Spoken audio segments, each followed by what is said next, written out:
السلام علیکم۔ آج ہمارے اس بامقصد سفر کا 28واں دن ہے۔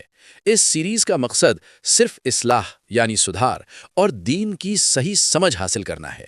آج ہم ابو لہب کے انجام اور سورہ المسد کی حقیقت کو سمجھیں گے۔ ہم جو بھی بات کریں گے وہ سیدھے قرآن اور سنت کی روشنی میں ہوگی تاکہ ہماری نیت اور عمل دونوں بدل سکیں۔ تاریخ اسلام کا ایک بہت ہی عبرتناک واقعہ ہے۔ حضرت محمد صلی اللہ علیہ وسلم نے جب مکہ میں کوہ صفا پر چڑھ کر اپنے خاندان والوں کو پکارا اور انہیں آخرت کے عذاب سے ڈرایا تو وہاں موجود لوگوں میں آپ کا سگا چچا ابو لہب بھی تھا۔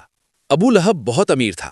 اس کا اصل نام عبد العزا تھا، لیکن اس کے لال اور چمکتے چہرے کی وجہ سے اسے ابو لہب یعنی آگ کی لپٹوں والا کہا جاتا تھا۔ اسے اپنی دولت، اپنی اولاد اور اپنے رتبے پر بے انتہا تکبر تھا۔ جب حضرت محمد صلی اللہ علیہ وسلم نے توحید کی دعوت دی تو اسی سگے چچا نے اپنے ہاتھ جھٹکتے ہوئے کہا، تبن لک، یعنی تم ہلاک ہو جاؤ، نعوذ باللہ۔ اس نے کہا کہ کیا تم نے ہمیں صرف اسی لیے جمع کیا تھا؟ اللہ رب العزت کو اپنے محبوب نبی کی یہ گستاخی بالکل پسند نہیں آئی۔ اسی وقت سورہ المسد نازل ہوئی۔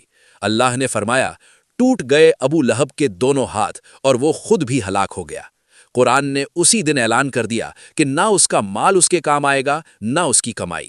ابو لہب کا انجام اس قدر خوفناک تھا کہ جنگ بدر کے کچھ دن بعد اسے عدسہ نام کی ایک بھیانک بیماری ہو گئی۔ اس کے جسم میں بڑے بڑے دانے نکل آئے اور گوشت سڑنے لگا۔ جو دولت اور رشتہ داری کا اسے غرور تھا وہی لوگ اسے چھوڑ کر بھاگ گئے۔ اس کے اپنے بیٹوں نے انفیکشن کے ڈر سے اسے چھوا تک نہیں۔ مرنے کے 3 دن بعد تک اس کی لاش گھر میں سڑتی رہی۔ آخر میں بدبو اتنی پھیلی کہ مزدوروں کو پیسے دے کر لکڑیوں سے دھکیل کر اسے ایک گڈھے میں پھینکوا دیا گیا اور اوپر سے پتھر ڈال دیے گئے۔ میرے عزیز دوستوں، یہ واقعہ صرف ایک کہانی نہیں ہے، اس میں ہمارے معاشرے کے لیے ایک بہت بڑی حقیقت چھپی ہے۔ ابو لہب حضرت محمد صلی اللہ علیہ وسلم کا سگا چچا تھا، لیکن جب عقیدہ اور عمل صحیح نہیں تھا تو یہ قریبی رشتہ داری بھی اسے جہنم کی آگ سے نہ بچا سکی۔ آج ہم کس غرور میں ہیں؟ اس رمضان اپنی دولت اور اپنے خاندان کے غرور کو دل سے نکال دیں۔